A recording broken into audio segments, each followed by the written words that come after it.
Prime Minister Pushpa Kamal Dahal is poised to wrap up his 4-day official visit to India today. Even before Prime Minister Dahal has ended his visit to the southern neighbours, various speculations have been made in terms of the success and the failure of the visit. Prime Minister Dahal has already hailed his visit as successful, while the experts have claimed that the visit has been far from what was dubbed earlier, since there has been conspicuous silence on the contentious issues surrounding EPG report, border disputes and air route permits, among others. Good morning, I'm Sarah Sapsanama. Let's begin with the headlines of the hour. Prime Minister Dahal to wrap up his 4-day visit to India. Premier Dahal dubs his India visit as fruitful, hails agreement struck in energy sector as historic. 17 more communities identified through the recent census, while the number of languages reaches 124. Total number of communities in the country touches 142. The death toll in Odisha train accident climbs to at least 288. 900 more reported injured in the tragic accident that occurred late yesterday. And Nepal sets a victory target of 97 runs against Malaysia in the 4th T20 match of the 5-match series. Indu Verma top scores for Nepal with 32 runs. Prime Minister Pushpa Kamal Dahal is all poised to wrap up his 4-day India visit today. Premier Dahal is all set to return home later this evening via New Delhi. Prime Minister Dahal has termed his 4-day India visit successful, while saying that the trip this time has helped in adding newer dimension in Nepal's economic prosperity and development process. Speaking to Nepali journalists in Indore, Prime Minister Dahal dubbed the agreements reached with India as significant, as he has said that he held the national interest supreme while discussing the bilateral issues with the Indian side.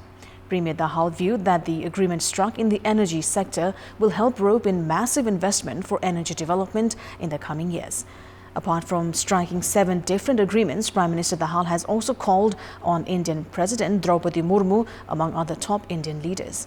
Premier Dahal is scheduled to wrap up the visit today and return home today evening via New Delhi on a 4:20 p.m. flight. On the 3rd day of his ongoing state visit to India, Prime Minister Pushpa Kamal Dahal performed a special worship at the Mahakaleshwar temple in Ujjain of Madhya Pradesh yesterday. Prime Minister Dahal performed the special worship at Mahakaleshwar temple in Ujjain and offered 108 kilograms of rudraksha or stone fruit considered as sacred by Hindus. The Premier had taken the stone fruits all the way from Nepal.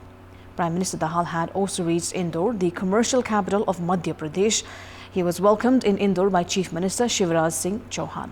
Premier Dahal inspected waste management plant of Indore. He was welcomed with cultural programs in both the cities. Meanwhile, talking to Kantipur TV, Prime Minister Dahal said that the main purpose of his visit to Madhya Pradesh was to observe Indore's exemplary waste management plant and learn lessons for the pressing issue of garbage management back home. We'll take a short break here. More news coming up. 17 more communities have been identified through the recent population census, while the number of languages have reached 124. Based on the census report released by the National Statistics Office yesterday, the recent population census carried out in 2021 has identified the total number of communities in the country at 142, which in the previous census was 125. The office has said it released the report with careful considerations to requests made by various community-based organizations. The overall national census report was released 2 months ago.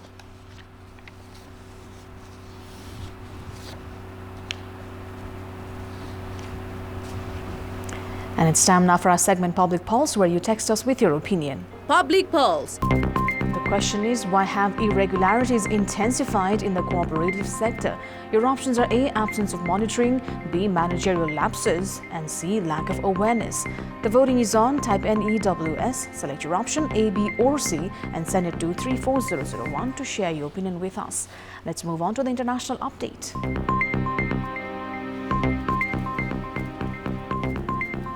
The death toll from Odisha train accident in India has now crossed 288, while 850 are injured as multiple trains collided in the eastern Indian state.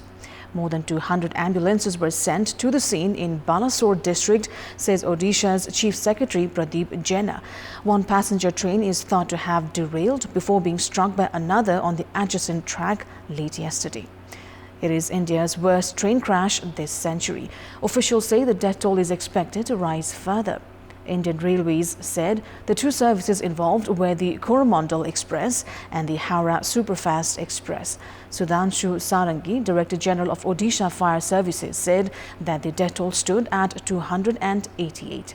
Indian Prime Minister Narendra Modi said he was distressed by the incident and his thoughts were with the bereaved families. Meanwhile, Home Minister Amit Shah labelled the incident deeply agonizing. One male survivor said that 10 to 15 people had fallen on him when the accident happened and everything went haywire. He was at the bottom of the pile. A day of mourning has been announced in the state. It is believed that several carriages from the Shalimar-Chennai Coromandel Express derailed at about 1900 local time, with some of them ending up on the opposite track.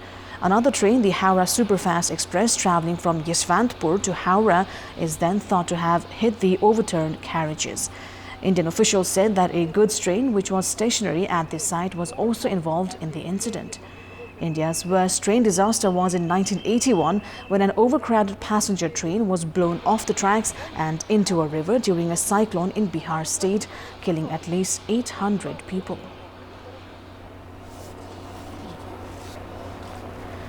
Clashes between Sudan's warring parties have continued in and around the capital Khartoum following the collapse of talks to maintain a ceasefire and ease a humanitarian crisis.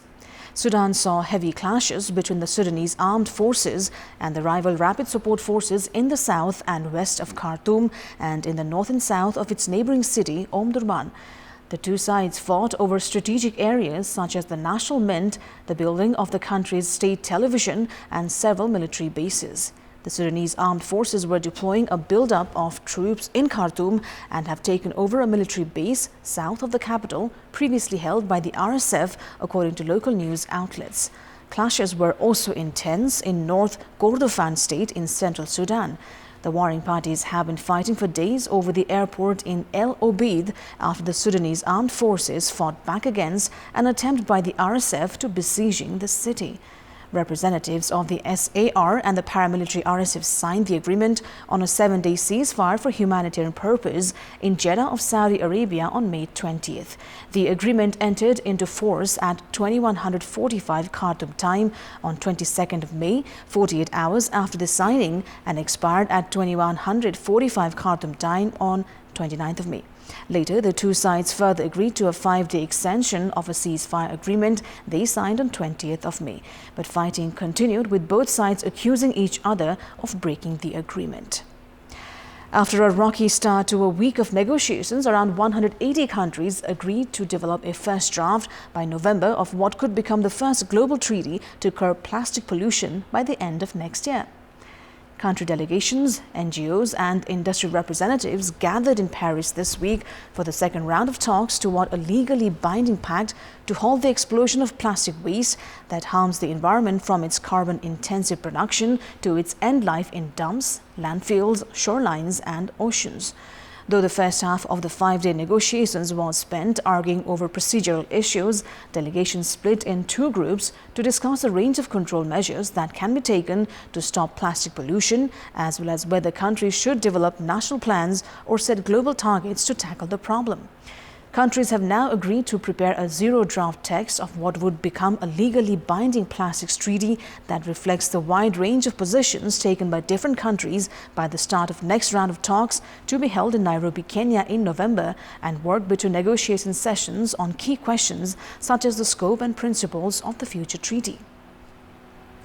The amount of plastic waste produced globally is on pace to almost triple by 2060, with around half ending up in landfill and less than a fifth recycled, according to 2022 OECD report.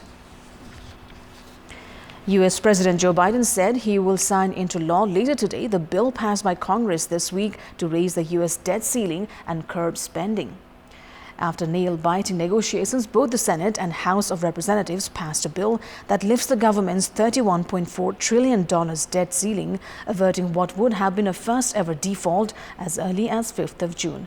In his first address from the White House's Oval Office, in fact, to tout the passage of the bill, Biden highlighted compromise and consensus as the only way American democracy can function. American credit rating company Fitch Ratings has said the U.S.'s AAA credit rating would remain on negative watch despite the agreement that will allow the government to meet its obligations.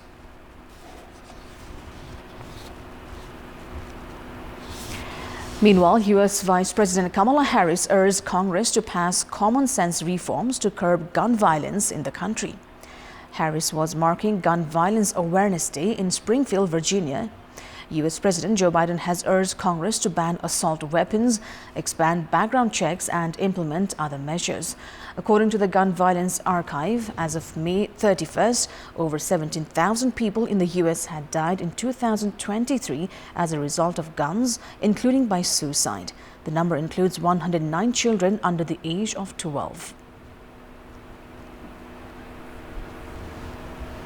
We've got more news coming up, but right now it's time for yet another short break. Sports news. Nepal have set up a target of 97 runs against Malaysia in the fourth match of the 5-match T20 series. In the match currently underway at the UKM YST ground in Bangi, Selangor, Nepal elected to bat first after winning the toss. Nepal didn't have a sound start to their innings as they lost 3 quick wickets with the addition of only 13 runs on the board. Nepal tried to rebuild the innings with Rubina Chetri and Indu Burma. However, Rubina also departed without troubling the scorers. Indu Burma went on to top score for Nepal with 32 runs. Indu was well supported by Bindu Rawal, who scored 24 before she was run out in the last delivery of the innings. Kabita Kaur remained unbeaten on 12 runs. Winfried Ann was the most successful bowler for Malaysia with 3 wickets. In reply, Malaysia lost an early wicket in the first over. However, Winfried Ann and Elisa Yasmin consolidated the Malaysian innings with a mini partnership. Winfried struck another valuable partnership with Mahira Izzat to further consolidate the Malaysian innings. Malaysia lost 3 wickets to be reduced to 66 runs for the loss of 5 wickets. She also picked up a wicket. Winfried is on strike. That is all for the moment. We will now take our viewers back to UKM YST ground in Bangi for the closing stages of the T20 match between Nepal and Malaysia.